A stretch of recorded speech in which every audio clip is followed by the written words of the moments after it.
Vamos entonces con este tema que lo iniciamos hoy y lo llamamos la obra de Cristo en la cruz. Y para que se diera la obra de Cristo en la cruz, para que Cristo viniera a la tierra a hacer una obra que ninguno de nosotros esperábamos, tiene que ser que había un problema. Tiene que ser que había un problema para que Jesús se viniera del cielo. ¿Cuál creen que ese es el problema? Pecado. Exactamente, y ese es el título. El problema del pecado. El problema del pecado. Entonces, porque había un problema, es que Dios, junto con el Espíritu Santo, Dios Padre, junto con el Espíritu Santo y con el Hijo, decidieron entonces ponerle solución al problema del pecado. Y vámonos a Santiago capítulo 4. Santiago capítulo 4, vamos a leer hasta el verso 5, hasta el verso 6. Y ahí vamos a entender un poquito de lo que es este problema, el problema del pecado. Listo, sí, ahí ese es el tema, ese es el pasaje. Santiago, hermano de Jesús, dice: ¿de dónde vienen las guerras y los pleitos entre vosotros? ¿Por qué ustedes pelean en la casa? ¿Por qué alegan? ¿Por qué se agarran padres e hijos? ¿Por qué se agarran esposo y esposa? ¿Por qué pelean? Y la respuesta está ahí a continuación. No es de vuestras pasiones, las cuales combaten en vuestros miembros. Es decir, ustedes tienen una situación que no se soportan, que no se aguantan cosas, que no son capaces de perdonarse, que no son capaces de tener dominio propio. Y es algo que está dentro de ustedes, en sus miembros, en los ojos, en la lengua, así que sí, ¿cierto? Ahí sí que se... Como hay gente que dicen las palabras como remarcaditas, como machacaditas, y entonces les encanta hablar así. Dice el verso 2: codiciáis y no tenéis, matáis y ardéis de envidia y no podéis alcanzar, combatís y lucháis, pero no tenéis lo que deseáis porque no pedís. Pero pedís y no recibís, porque pedís mal para gastar en vuestros deleites. Esto de pedir y no recibir es porque nosotros nos mantenemos pidiendo cosas, pero no pedimos las que necesitamos. Señor, quítame esta ira. Señor, quíteme, ayúdeme para que yo tenga dominio propio. Pero eso no se lo pido, pero sí le pido al Señor: yo necesito cambiar este carro. Señor, yo necesito cambiar esta casa. Señor, pero no le pedimos lo que realmente necesitamos. Si nosotros, yo creo que nos dedicáramos a pedir lo que necesitamos con relación a nuestro carácter, ya el Señor dijo que lo demás es un añadido. Entonces, por eso es que pedimos y no recibimos, porque pedimos mal. Verso 4: oh almas adúlteras, ¿no sabéis que la amistad del mundo, cuando vos haces amistad del mundo, se convierte en una enemistad contra Dios? Uno, o es amigo del mundo o es amigo de Dios, porque no se pueden las dos cosas, no se da. Cualquiera pues que quiera ser amigo del mundo se constituye enemigo de Dios. ¿O pensáis que la Escritura dice en vano: el Espíritu que Él ha hecho morar en nosotros nos anhela celosamente? El Espíritu de Dios nos anhela para Él, nos anhela celosamente para que le sirvamos. Pero la carne no nos quiere soltar. La carne nos quiere mantener amarrados, y la carne de pronto uno se lo logra volar a unas cositas y queda como un hilito, y la carne dice: con eso tengo para volverlo a alcanzar, con ese pedacito que me dé lo vuelvo a alcanzar. La carne es muy, muy fuerte y no la vence sino el poder del Espíritu. Verso 6 dice, pero Él da mayor gracia. Por esto dice, Dios resiste a los soberbios y da gracia a los humildes. ¿Por qué habla de este tema de los soberbios? Porque cuando uno es soberbio, uno cree que uno no necesita cambiar, que uno está bien. Y entonces ese es el problema del pecado.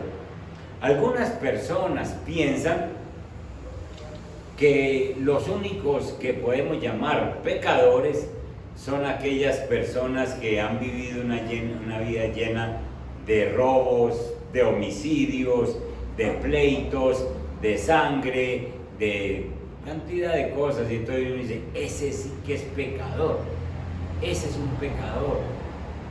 Pero la Biblia, dirigida por el Espíritu Santo, nos dice que todos tenemos el problema del pecado, que todos somos pecadores, que nosotros, aún andando en el cristianismo, tenemos cosas con las cuales tenemos que luchar, y mientras estemos vivos nos va a visitar uno u otro, la envidia, pensamientos, palabras, incluso cosas que podemos hacer y no hacemos. Eso también es pecado. Y uno cree que no. El autor de esta canción última que cantamos, Te amo, Padre Dios, Arturo Giraldo. Yo tuve la oportunidad, cuando abrimos la iglesia, él la inauguró, él estuvo aquí. Y estaba por aquí en Medellín y alguien le habló de mí y dijo, no, yo quiero estar allá, y nos conocíamos. Yo lo invité a almorzar y en el almuerzo él me dijo, usted sabía el vídeo que el problema mío era que me creía bueno. Arturo Giraldo escribía música, él era un poeta, escribía música romántica y él creía, él era un buen muchacho y escribía música romántica y cantaba música romántica y decía, pues que esto le gusta a la gente y la gente se enamora con mi música y yo no le hago daño a nadie. Y entonces cuando le hablaron del evangelio, él dijo que él no necesitaba a Jesús porque él no era malo. La persona que lo estaba evangelizando le dijo, usted está equivocado, todos pecamos, y le mostró la Biblia.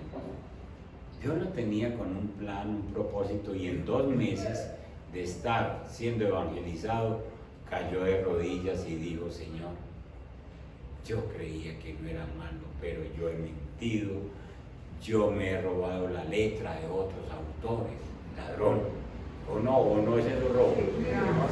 Sí. Y confesó todo eso y cambió la música romántica a música cristiana, y ustedes lo ven como ministra al Señor. Pero uno de los problemas grandes que tiene la mayoría de la gente es que creen que son buenos, que son buenos y que yo no hago nada malo. Entonces, el problema del pecado es que nosotros tenemos que aceptar que es una situación que anda detrás de nosotros, buscando a ver cuándo nos hace caer, y que nosotros tenemos que encontrar la solución. Nosotros heredamos el pecado, nosotros somos herederos del pecado. Vamos a Romanos capítulo 5, el verso 19. Lo primero que vemos es que somos herederos.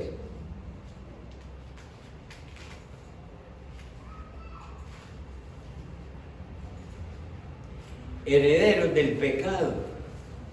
Romanos capítulo 5, el verso 19 dice que porque así como por la desobediencia de un hombre, ¿cuál hombre se refiere? Adán. Así como por la desobediencia de Adán, los muchos fueron constituidos pecadores. Es decir, como nosotros somos descendientes de Adán, entonces nosotros nacimos con la herencia de Adán, y la herencia de Adán es el pecado. El pecado, aquella persona que simplemente se enorgullezca de que es heredero de Adán, está perdido. Porque si se queda con la herencia de Adán, se queda con la herencia del pecado. ¿Sí? Así también por la obediencia de uno, ¿de quién está hablando? Cristo. Por la obediencia de Jesús, los muchos serán constituidos justos. Vos y yo entonces no podemos sencillamente decir, yo me quedo con mi Adán, que yo nací y soy heredero de Adán. Si te quedas con la herencia de Adán, te perdés. Vos necesitas la herencia de Jesús, que venció al pecado, que venció el problema del pecado. Yo necesito la herencia del obediente de Jesús. Entonces nosotros somos herederos, nosotros por herencia traemos el pecado. Adán fue creado por Dios y Adán pecó contra Dios, pecó contra el Creador, y a partir de allí el pecado fue pasando de generación en generación a todo hombre y a toda mujer.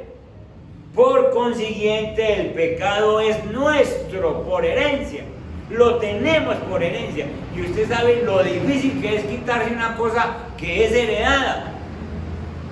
Usted solo no es capaz, uno no puede. Dice la Biblia que es más fácil quitarle las manchas a un tigre. Sí. Y entonces, hermanos, es una herencia, dice el apóstol Pablo.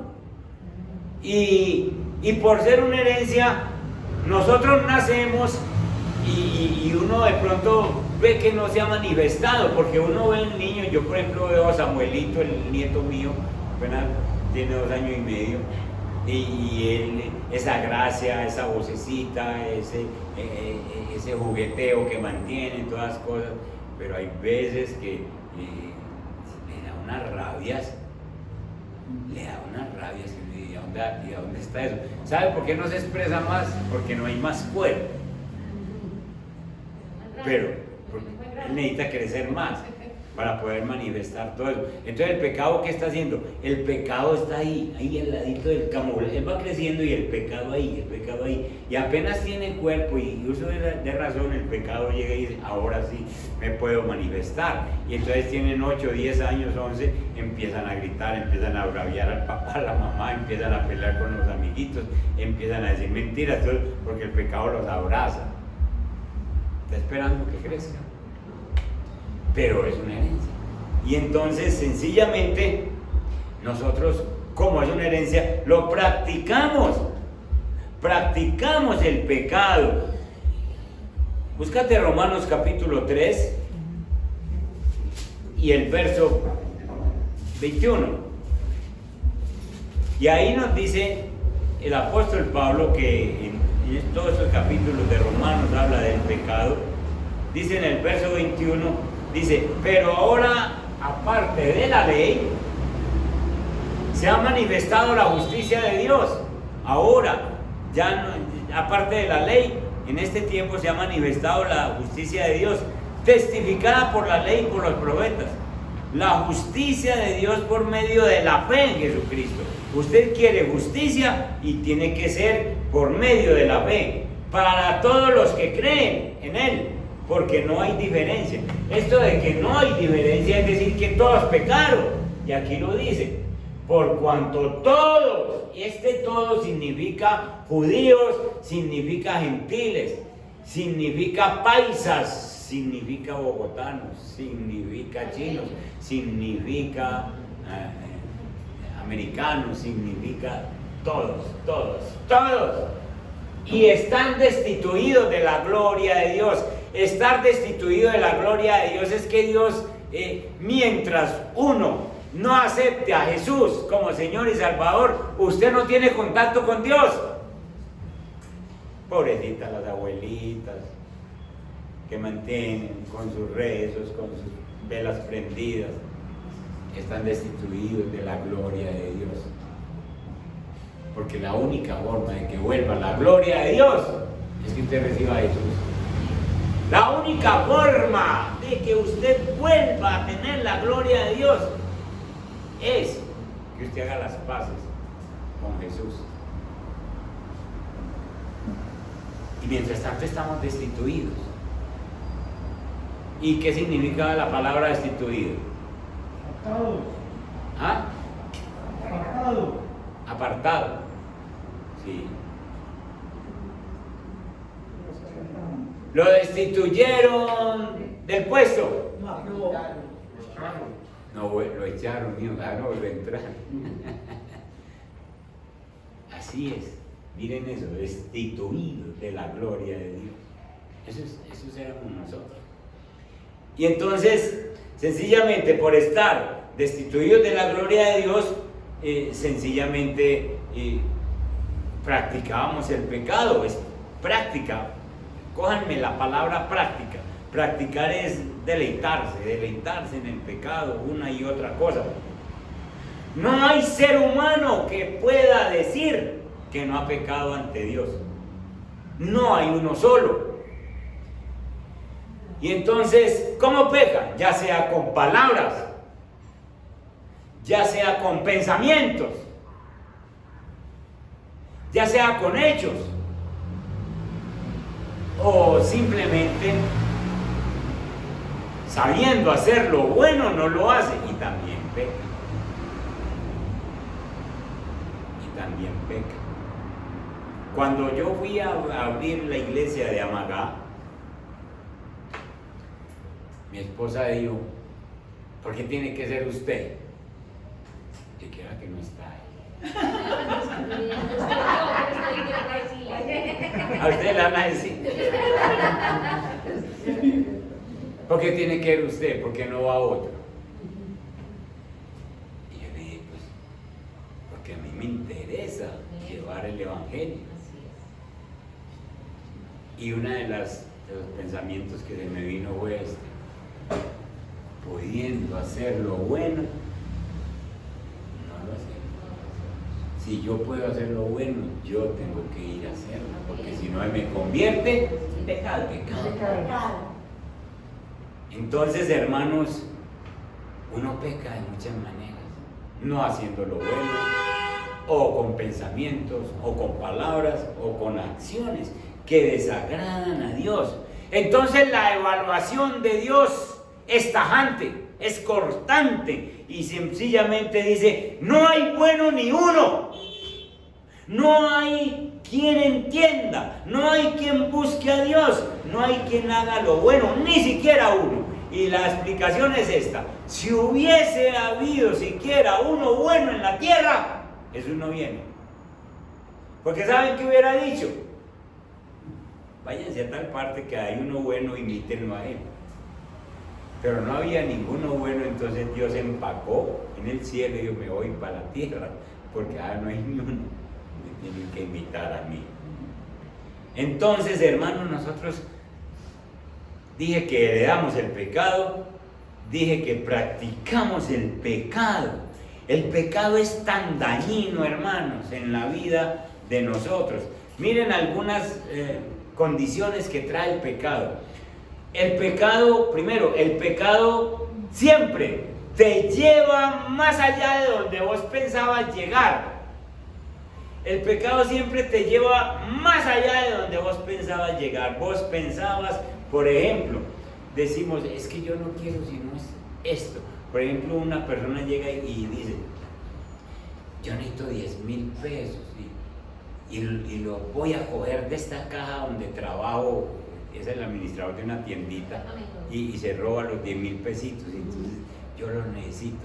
Y entonces dice, por única vez, no sino esta vez que me cojo esos 10,000, pero el otro día necesita 20. Y entonces él no pensaba, si no, cógeselos hoy, pero mañana el pecado le dice que vas a necesitar más, necesitas llévate 20, necesitas llegar hasta que quiebra la tiendita. Sencillamente porque el pecado siempre, ojo con eso, que el pecado es peligrosísimo, siempre te lleva más allá de lo que vos pensabas. No, ¿sabe qué? Le dice el novio a la novia, un piquito y no más, nos cogemos de la manito y no más, déjeme tocar aquí y no más. ¿Sí o no? Y resulta que ese nomás, eso es una mentira, eso es un engaño. Resulta, y el pecado le va cogiendo una ventaja. Hasta que me saca el muchachito. Sí, porque empieza a controlar tu vida. El pecado siempre te lleva más allá de donde tú te propusiste. Eso es una ley del pecado, siempre llevarte más allá de lo que vos pensaste.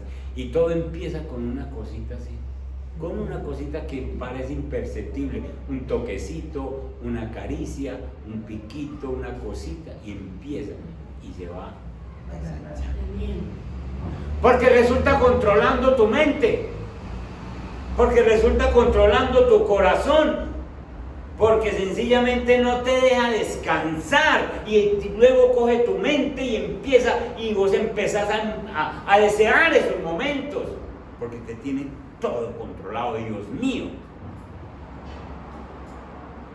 Esa es una ley del pecado que siempre te lleva más allá de lo que vos pensabas. Una segunda ley del pecado es que cada día te aleja por más tiempo de lo que habías pensado. Cada día te va alejando más. Es decir, vos decís sencillamente, yo como que no voy a leer Biblia hoy porque siento como que no estoy bien con Dios. Y al otro día, no, todavía no estoy bien. Y habías pensado que no te ibas a alejar sino un día. Y un día se vuelven en semanas, y una semana se vuelven meses, y un mes se vuelven años.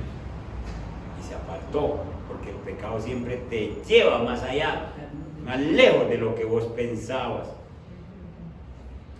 El caso de los israelitas fue que le fallaron al Señor y dijeron, no Señor, aquí nos vamos a quedar apenas, vamos a pasar al otro lado en 40 días, y se les convirtió en 40 años, porque empezaron a pecar, y fueron ensanchando y se les convirtió en 40 años. Y veamos una tercera ley de lo que ocurre con el pecado. El pecado te costará más de lo que tú querías pagar. Siempre te cuesta más de lo que vos querías pagar. ¿Por qué? Porque el pecado te va a costar tu integridad. Uy, Señor, cuando el pecado es descubierto, tu integridad se va al piso. La gente que confía en vos, ¿cómo es posible? Tu reputación se cae.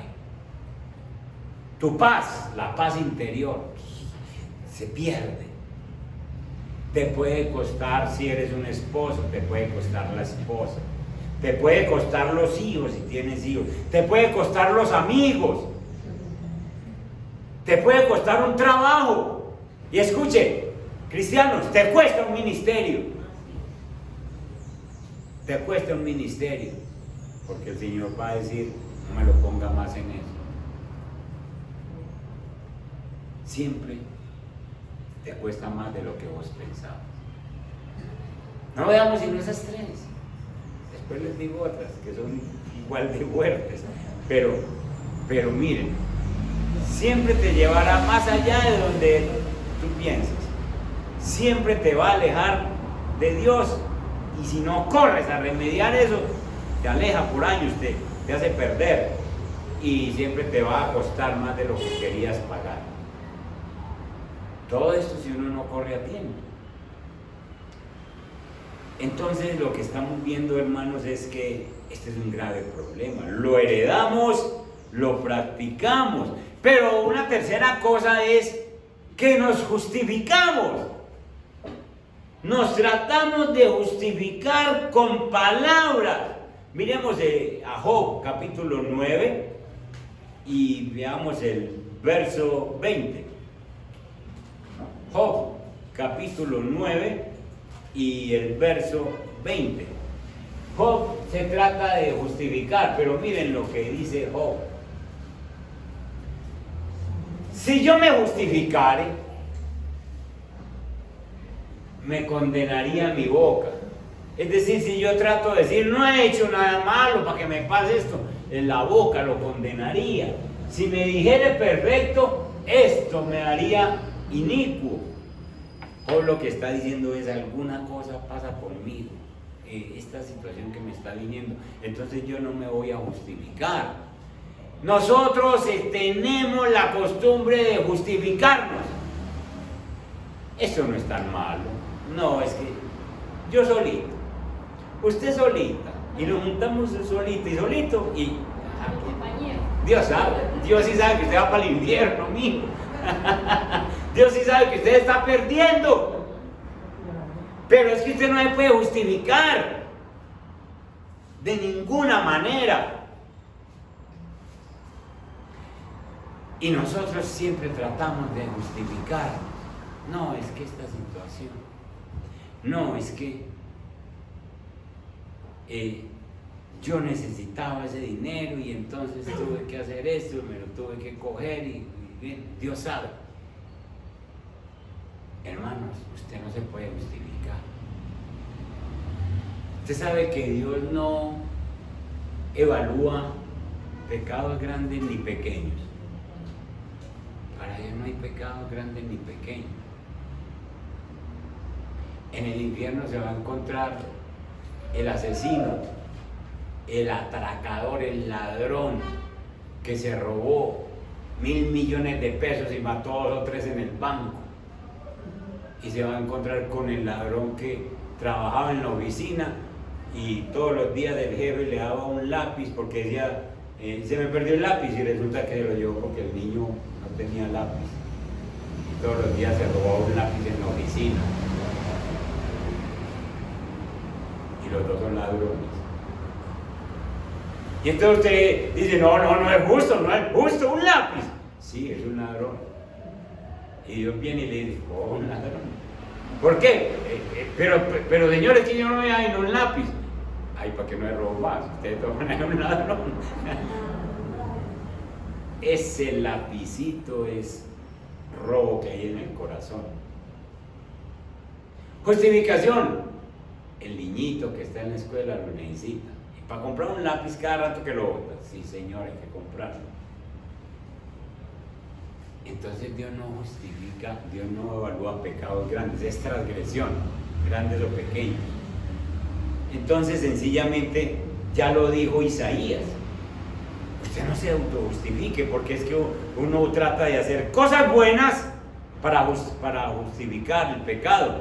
Y Isaías dijo que esas cosas buenas que nosotros hacemos, para él significan trapos de inmundicia. Es decir, eso no sirve para nada. Con eso a mí no me compran. Con eso ustedes no se justifican. Y otra de las cosas que nosotros tenemos para autojustificarnos es que nosotros siempre nos comparamos con otros peores que nosotros. Y pues hombre, sí hay mucho pecado, pero yo no hay tanto. Yo soy menos pecador. Es que mire aquel. Mire ese que sacaron en las noticias. Violador, ladrón, asesino. No, yo siquiera que no soy como él. Pero vaya, mire el corazón de uno lo que es capaz de hacer. Y entonces siempre nos comparamos con otros que han hecho cosas más horribles.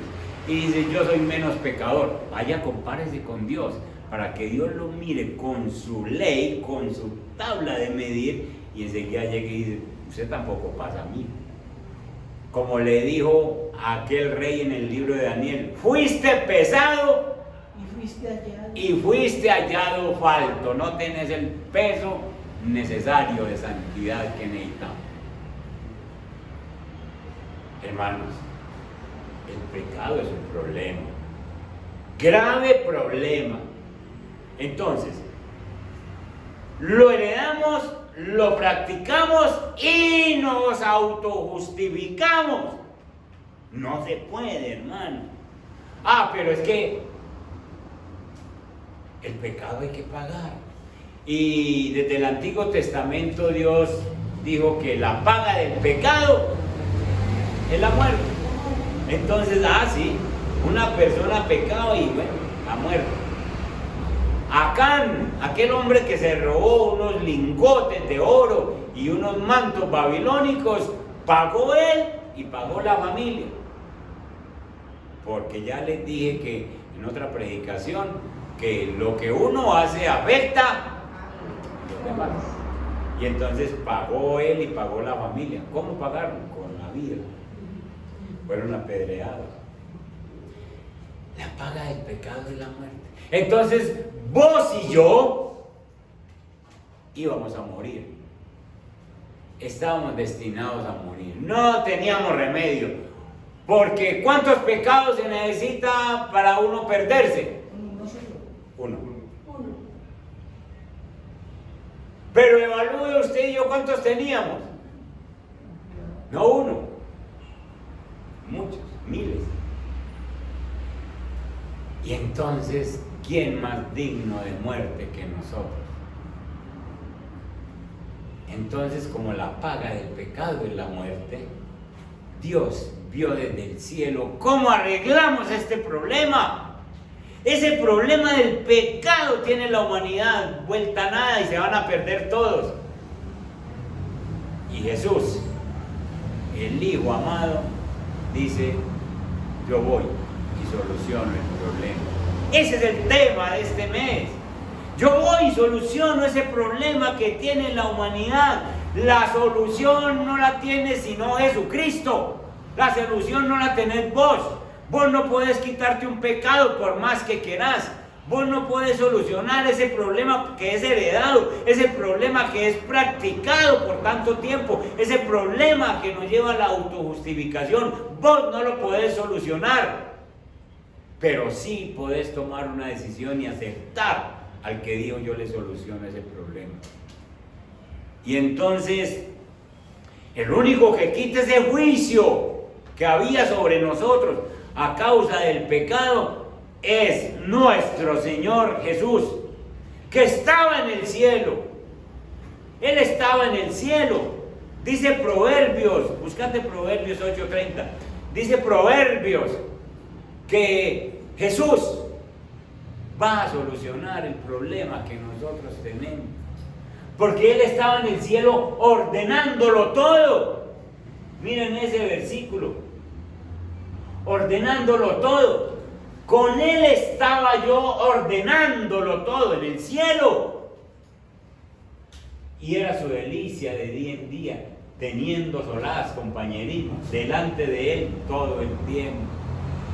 Jesús está diciendo: estaba en el cielo, pero sencillamente Él mismo toma la decisión de volverse un ser humano, de encarnarse para llevar en su cuerpo humano el pecado tuyo y el mío. Y dice la Biblia que siendo igual a Dios, no estimó como cosa alguna que aferrarse, sino que dejó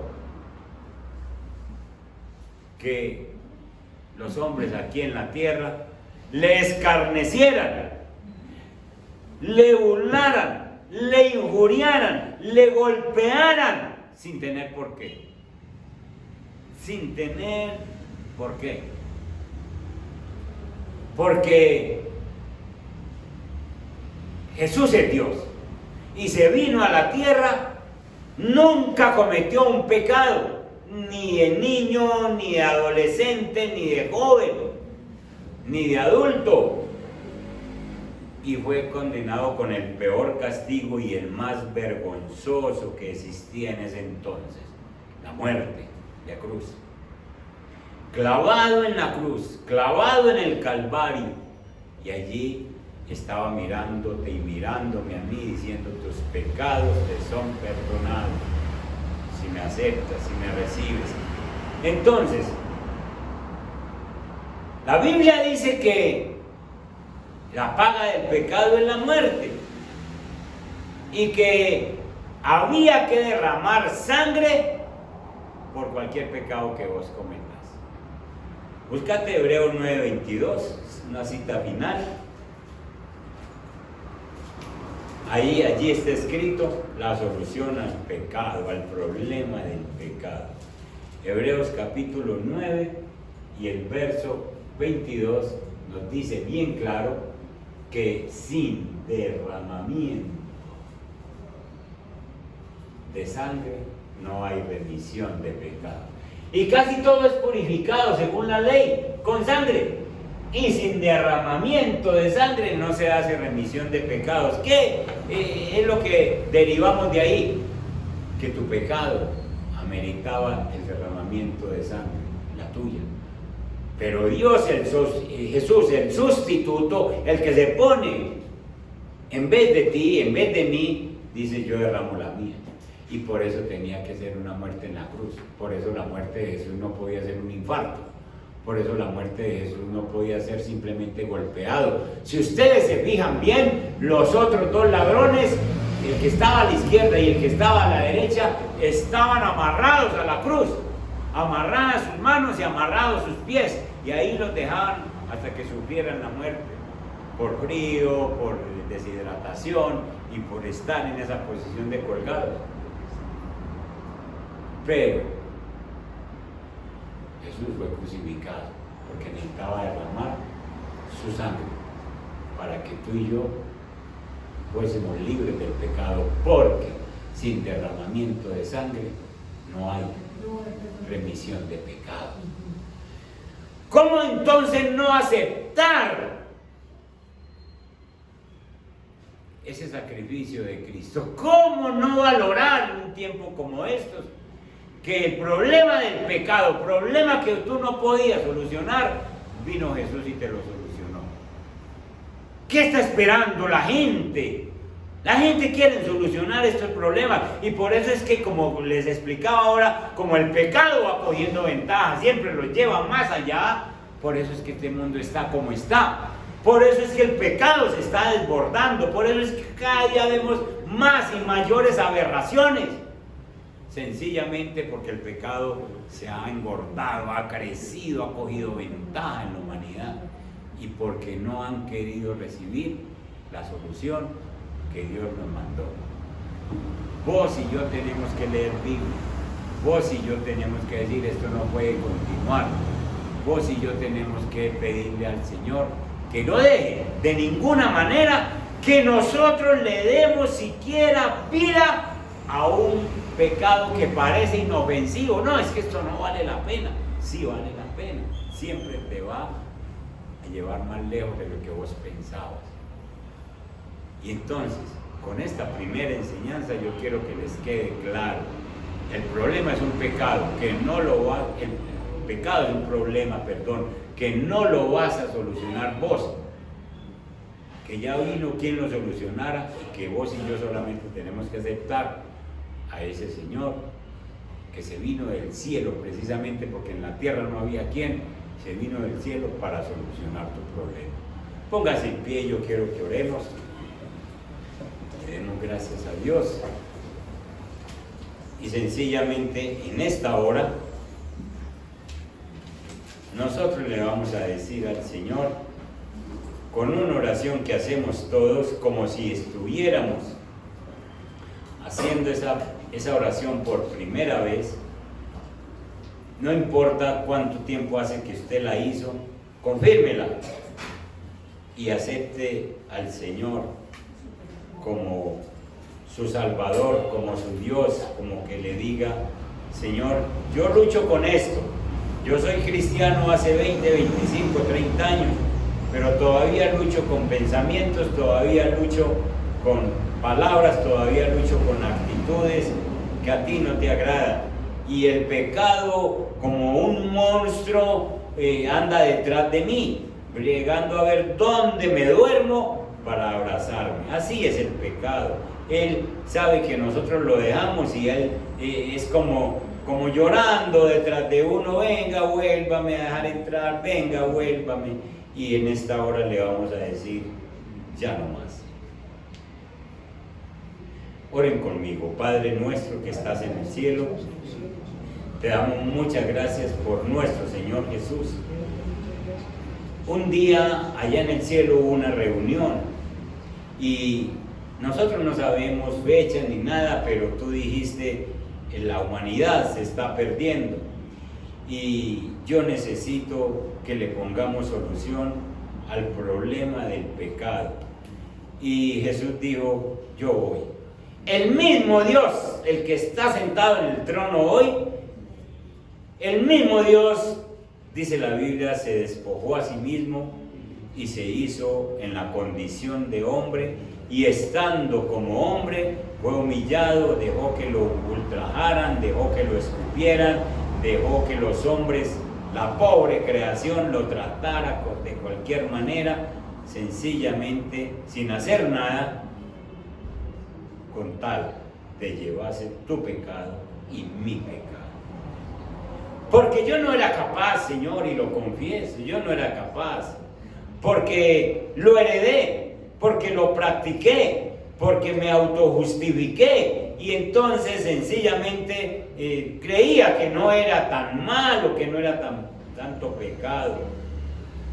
Pero tú dijiste, eso amerita derramamiento de sangre.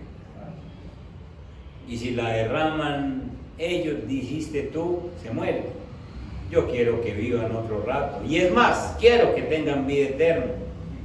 Y aquí estás, Señor. Padre Santo, en el nombre poderoso de Jesús, hacemos esta confirmación. Señor Jesús, te acepto como mi Señor y mi Salvador. Yo te miro en la cruz y puedo ver que tus ojos me miran y me dicen, yo estoy aquí en esta cruz por ti. Yo acepto eso, Señor. El que debía estar crucificado era yo, y tú, Señor, moriste por mí, derramaste tu sangre. Tu sangre preciosa es poderosa para limpiarme de cualquier pecado o efecto del pecado.